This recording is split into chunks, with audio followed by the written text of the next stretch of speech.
મારું નામ છે કૈલાસબેન પીપલિયા. હું સુરત થી બોલું છું. તમારું સ્વાગત કરું છું. તો આજે આપણે બનાવશું ફરાળી બટેટા. તો આપણે આ 2 નંગ બટેટા છે આપણે બાફી અને આ રીતે આપણે આને સુધારી લીધા છે.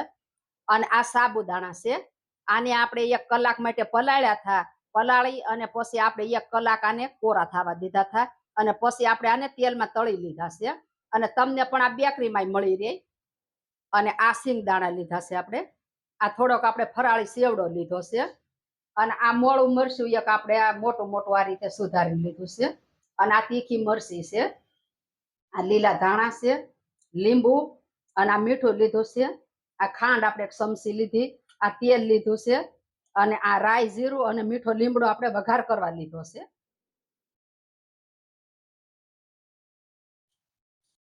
તો હવે આપણે ગેસ ચાલુ કરશું.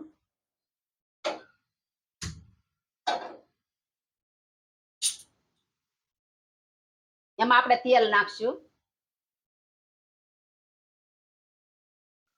2-3 ચમચી જેટલું આપણે તેલ લીધું છે. તો આપણે આ રાઈ અને જીરું નાખશું.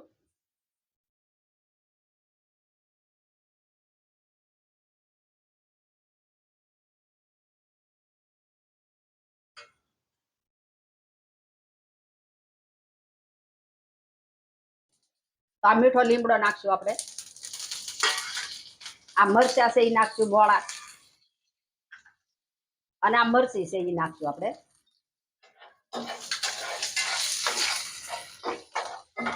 આને આપણે ઘડીક સાતળી લેશું. અને આમાં આપણે સિંગદાણા નાખી દેશું એટલે આ રોજ તળાઈ જાય.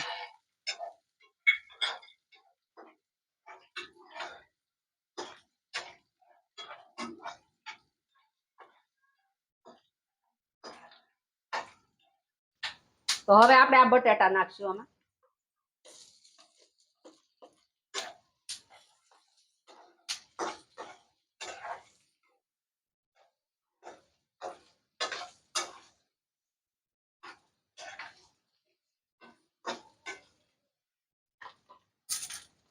તો આમાં આપણે મીઠું નાખશું સ્વાદ પ્રમાણે.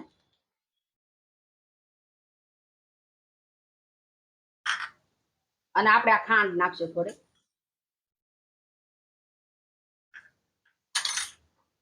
હવે આપણે આને બધું મિક્સ કરી દઈશું.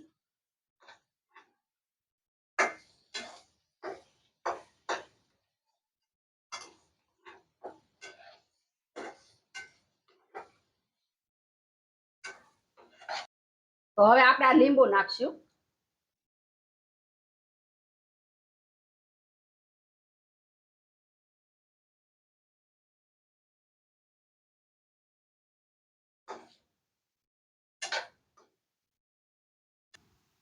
તો હવે આપણે આને નીચે ઉતાર લેશું અને ગેસ બંધ કરી દેશું. અને આ સાબુદાણા છે તળેલા એ આપણે નાખશું આમાં.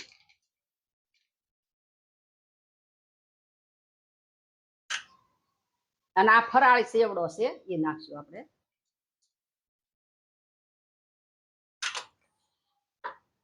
હવે આપણે આને મિક્સ કરશું.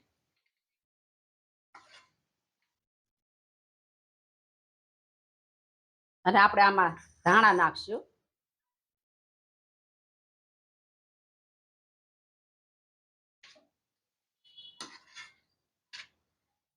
આપણે ઉપવાસ હોય એટલે આપણે આ ફરાળી બટેટા આ રીતે આપણે બનાવી અને ખાઈ તો પણ આપણને બહુ સરસ લાગે એમ. આની હારે આપણે ફરાળી રોટલી બનાવીને ખાઈ શકીએ. ફરાળી પૂરી આપણે બનાવીને ખાઈ શકીએ. આની હારે સરસ લાગે. બહુ ટેસ્ટી અને સારા લાગે આ ફરાળી બટેટા.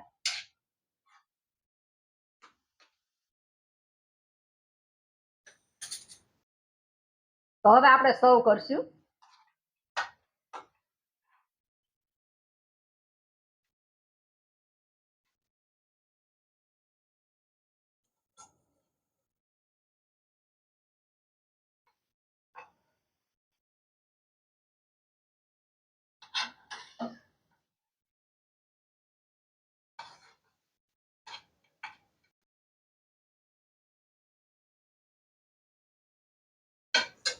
તો આપણે આ ધાણા સર્વ કરશું.